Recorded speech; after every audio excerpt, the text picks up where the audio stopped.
미국에는 나스닥, 우리나라엔 코스닥이 있다면 뉴스쇼에는 뉴스닥이 있습니다.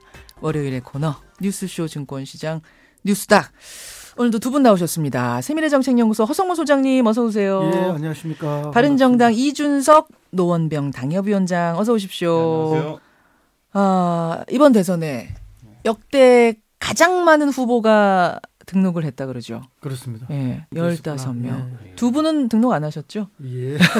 정말 돈 엄청 들잖아요, 이게. 저 지금 그 질문 드리려고 했어요. 그러니까 이게 등록만 해도 얼마? 3억? 예. 3억을 내야 되는 건데 이거 받을 수 있는 돈 아닌 거죠? 15% 이상 득표를 하면 전원 돌려받고. 예. 10%. 10%면 반액. 예, 그렇습니다. 10%가 안 되면 못 받는 돈 3억인 걸 알면서도 등록을 할 만큼 이게 등록 자체가 가치가 있는 겁니까?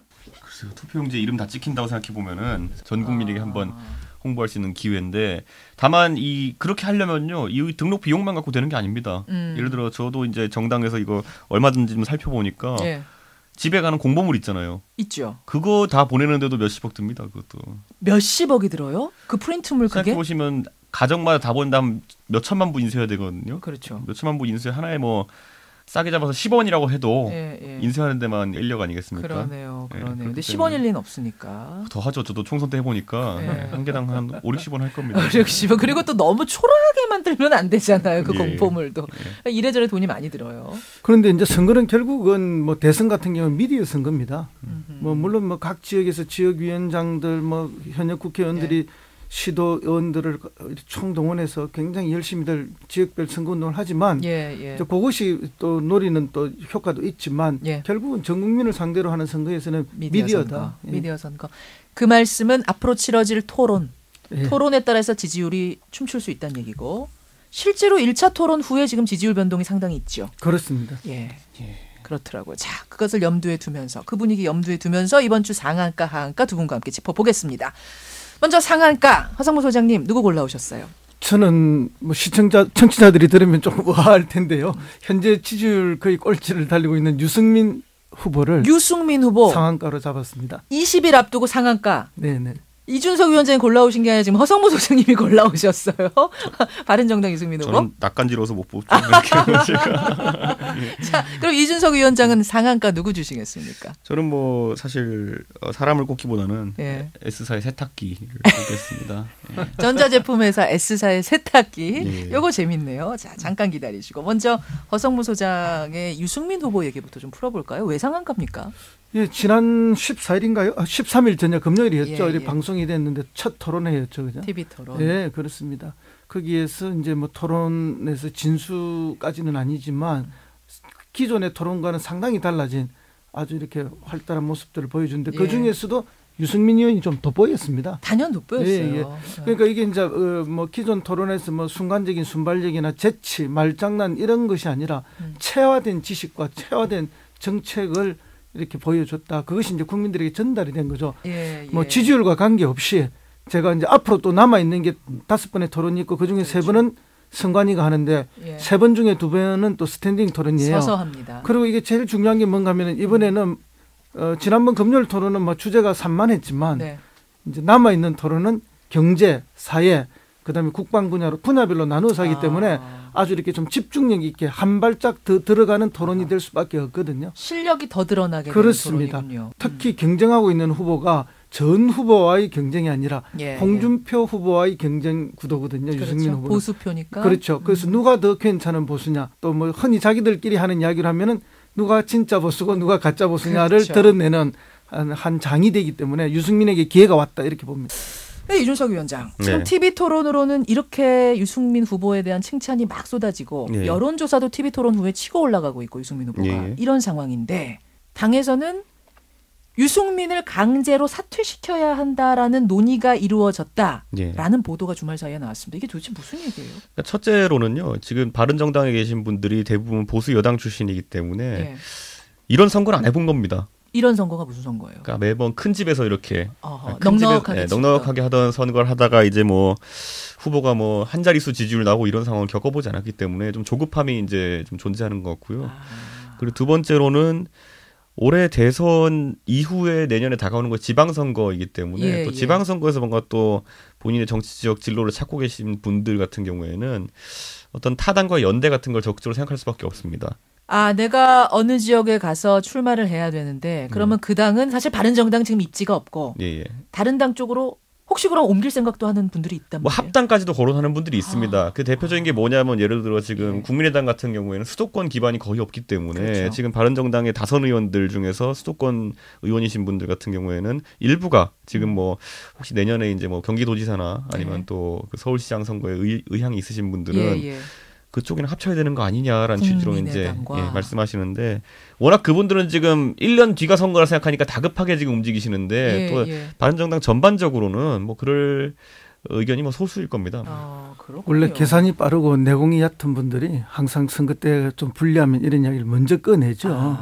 예, 그러다가 이제 나중에 자가당착에 많이 빠지기도 하고 선거 결과 보고는 굉장히 땅을 치고 후회하는 경우도 많이 나오고 그렇게 되는데 실제로 이제 지금 현재의 지지율로 보면은 뭐 두 보수 세력이 굉장히 이렇게 혼란에 빠질 수밖에 없는 상황입니다. 한 자릿수. 그러나 결과는 지금과는 다를 것이다. 그게 무슨 말씀이세요? 실질적으로 뚜껑을 열었을 때 투표율과 지지율은 지금보다는 상당히 더 올라가 있을 것이다. 보수표가? 그렇습니다. 지금은 두 사람 다 합쳐도 뭐 두 자릿수가 될까 말까인데. 그렇습니다.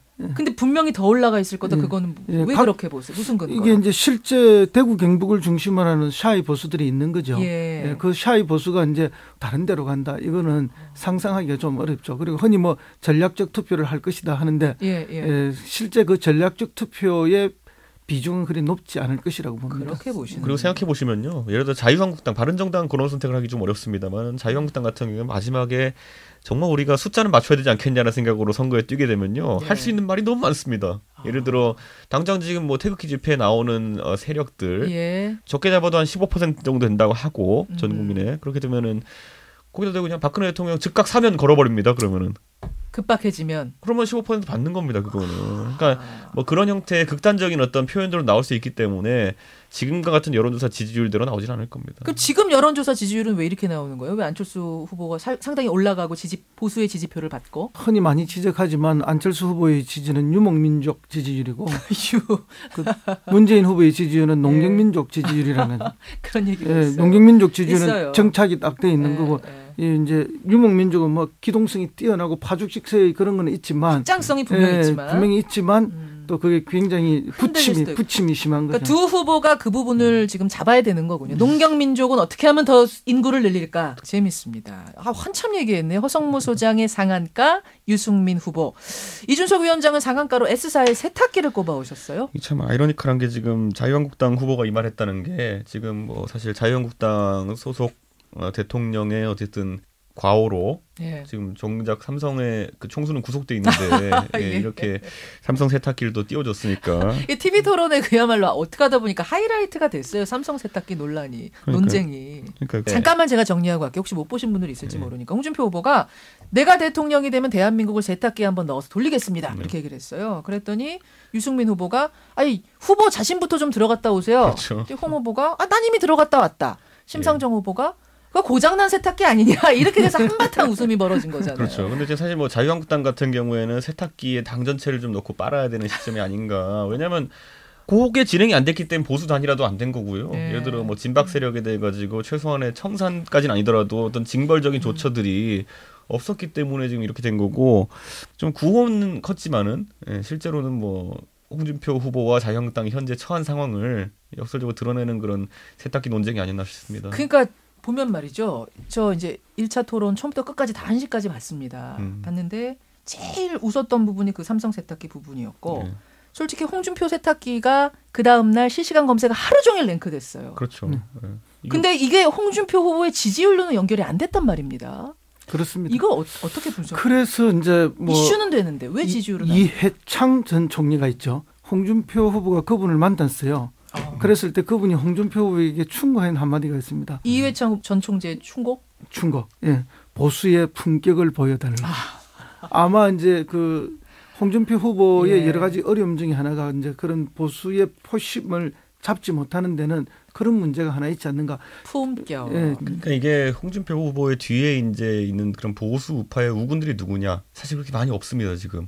다급하니까 이제 가장 큰 정치적 지주인 이회창 총재를 찾아간 건데 그렇군요. 여기서 이제 홍준표 후보도 진짜 가기 싫었을 것이 잘 알고 계시겠지만 이회창 총재는 유승민 후보의 가장 큰 든든한 지원자거든요. 그렇죠. 그런데 그렇죠. 거기까지 찾아가야 됐을 정도로 지금 그 원로들의 지원이 다급한 것이 갈 곳이 없는 거군요. 홍준표 후보의 지금 딜레마입니다. 그리고 그 품격에 대한 부분을 지적받은 거는 사실 굉장히 뼈아픈 거거든요. 왜냐하면 보수 유권자층이라는 것은 그 품격이라는 것에 대해서 상당히 민감하게 반응하는 계층이고 그러네요. 사실 뭐 진짜 비를 맞아도 갓을 쓰고 비를 맞아야 되는 것이 그 보수의 정신인데 보수 후보의 숙명인데 지금 뭐 세탁기 이런 얘기를 하고 있고 이러니까 지금 고장난 세탁기까지 나오니까. 그러니까 이제 그날 토론을 마치고 난 다음에 네티즌들이 올린 SNS에 그 평가들이 한 줄 평가들이 있지 않습니까? 한 줄 평 많이 돌았어요. 예. 그래서 뭐 다들 알고 있지만은 이제 이 방송에서 말해도 될지 모르겠지만 그냥 뭐 시중에 평가니까 어떻게 돌았어요? 그래서 유승민 후보에 대해서는 대학 교수, 문재인 후보에 대해서는 목사님, 심상정 후보에 대해서는 운동권 누나, 운동권 누나, 홍준표 후보에 대해서는 술 취한 시골 아재.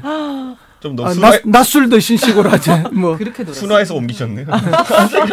그다음 또 한 분 후보 안철수 후보에 대해서는 성난 전교 1등 뭐 이런 얘기가 나왔으니까 아마 이제 그게 뭐 완벽한 평가는 아니라 할지라도 대중들이 느끼는 아주 뭐 한 줄에 뭐 적합한 그런 표현들이 아닌가 싶습니다. 근데 저는 그런데 이제 21년 남았는데요. 그래서 홍준표 지사도 분명히 스타일 변화가 있을 거라 봅니다. 그래요. 왜냐하면 제가 지금까지 봐왔던 홍준표 지사의 어쨌든 그 정치 인생이라는 건 그렇지 않았거든요. 그래요. 오히려 조금 더 솔직한 면이 돋보이고 좀 더 당돌한 면이 돋보이는 그런 정치 인생을 겨루셨는데 지금 아무래도 좀 살면서 한 번도 생각해보지 않은 친박 후보로 나온 상황을 경험하다 보니까 지금 좀 약간 본인도 이게 당황스러운 거예요. 당황스럽고 인지 부조화가 좀 있는 것 같아서 지금 그런 거예요. 인지 부조화. 그런 거지. 원래 홍준표 지사가 홍준표 스타일대로 또 하게 된다면은 또 굉장히 긍정적인 면들이 돋보일 수 있기 때문에 보겠습니다. 변화가 있을 거라 저는 봅니다. 변화가 이제 앞으로 있을 토론 20여일 동안 어떤 변화가 있을지 한번 보면서 방금 전에 그 평가는 대중의 평가지 우리의 평가는 아니에요. 그렇죠. 다른 그렇습니다. 생각을 가지고 있는 대중들도 얼마든지 있을 수 있다는 거.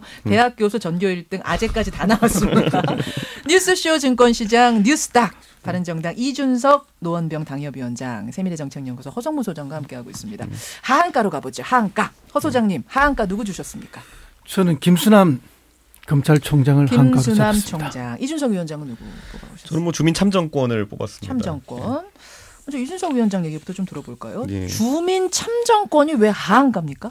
생각해 보시면 이번 대선이 어쨌든 급하게 치러지긴 했지만은 좀 직을 이제 본인이 원래 직을 이제 던지고 나오는 분들이 있는데 이분들이 좀 선택을 일찍 했다면은 빈 자리들이 안 생기지 않았을까. 대표적인 게 이제 홍준표 전 지사가 있고, 그렇죠. 또 한 사람이 이제 뭐 제 지역구다 보니까 말을 하기 좀 곤란하긴 합니다. 안철수 후보인데, 그러네요. 뭐 안철수 후보는 좀 약간 느낌이 다르긴 한 게 물론 뭐 이 국회의원 의석 하나의 공백이 좀 도지사의 공백보다는 작아 보이긴 합니다. 하지만은 그래도 이번에 좀 그 보궐선거 룰이 바뀌어가지고 1년에 한 번씩밖에 안 하게 됐으니까 뭐. 제 동네 제가 사는 동네 국회의원이 1년 2개월 동안 공석이 되게 되는 이런 상태가 발생했으니까 4월 9일 전에만 사퇴했으면은 보궐선거 할 수 있었던 건데 그 넘겨가지고 지금 이제 의원직을 사퇴한 거죠. 그런데 여기서 이제 두 분 사이에 약간 차이는 있어요. 홍준표 지사는 법적으로 의무적으로 사퇴를 해야 되는 거고, 그렇죠.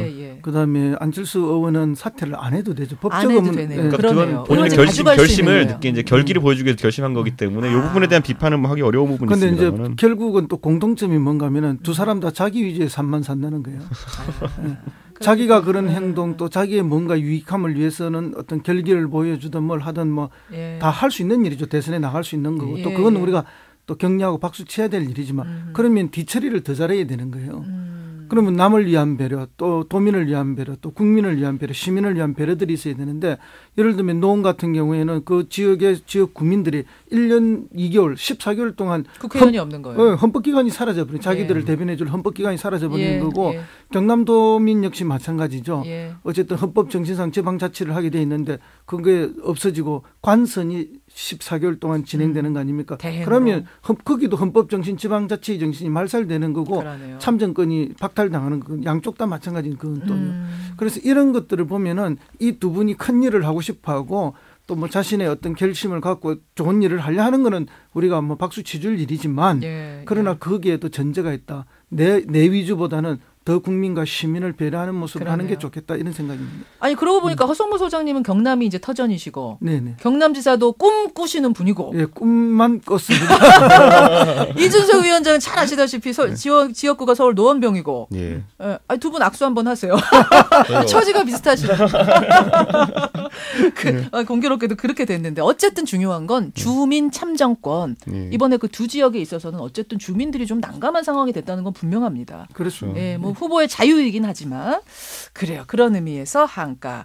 이준석 위원장의 하한가는 그렇고 허성무 소장님 하한가가 김수남 검찰총장. 그렇습니다. 제가 몇 주 전에는 상한가를 또 잡았었던 거거든요. 아니 검찰 총장을 이준석 위원장이 상한가를 잡아오셨고 제가 동의를 허 소장님도 했죠. 동의하셨는데 왜 갑자기 2주 만에 하한가가 됐습니까? 이제 그때는 이제 박근혜 전 대통령의 구속영장 신청과 구속영장 발부 그리고 이제 마지막으로 검찰이 재살 도려내기를 위해서 검찰이 뭐 자기 조직을 보호하기 위해서라도 우병우 구속만은 관철을 시킬 것이다. 그러셨죠. 또는 그 관철을 기대하면서 상한가를 줬죠. 그게 김수남 총장이 지금 남아있으면서 해야 될 마지막 업무라고 봤습니다.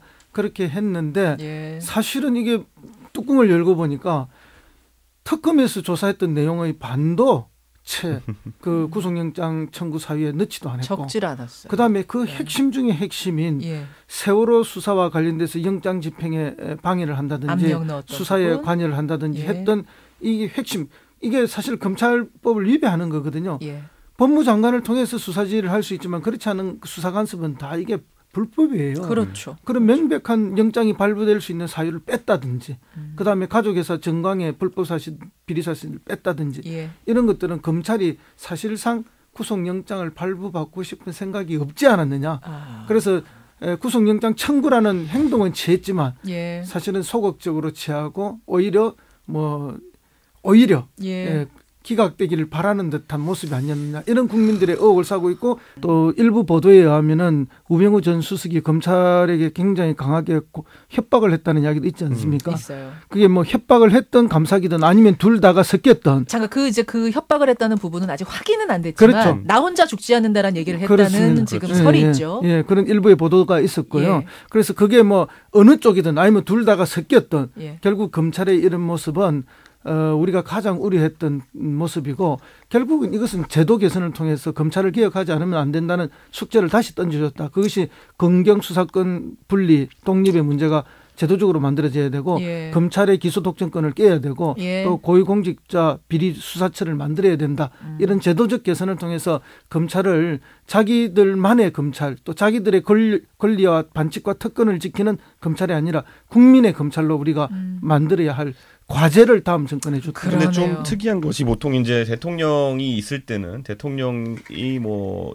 지시한 수사라든지 아니면 좀 그런 의중이 반영된 수사에 대해서 실패하거나 아니면 영장 청구에 실패했을 때는 사임을 하거든요. 그렇죠. 사임을 하니까 보통 그렇게 결말이 나는데 지금은 대통령보다 더 엄중한 어쨌든 국민의 기대치가 있던 사안에 대해 가지고 검찰이 성과를 내지 못했는데 이에 대해서 아무도 책임지고 있지 않는다는 것이 지금 오히려 국민들에게 좀 기분이 좋지 않은 상황이겠죠. 국민들은 좀 이거 뻔뻔한 상황이라고 보고 있어요. 명시적으로 했어야 되는 일들 안 한 것들에 대해 가지고는 단순히 부실함 또는 실수를 넘어가지고 의도가 있는 거 아니냐라고 국민들이 생각하는 상황 속에서 거기에서 사임을 한다든지 아니면 적어도 해명을 한다든지 여러 가지 방법이 있을 텐데 지금 대선 정국에 묻혀가지고 그런 것들이 되지 않고 있다라는 것이 저는 이게 아마 선거 결과에 좀 영향을 줄 거라 봅니다. 그래서 검찰 개혁이나 이런 오히려 지금 검찰은 조직 방어 논리로 이런 것들을 했을지 모르겠지만은 오히려 검찰 개혁에 대한 의지 자체를 아마 또 국민들이 또 투표로서 보여줄 수 있다. 어쨌든 오늘 이렇게 해서 국정농단 사건에 대한 검찰 기소가 오늘 이루어져요.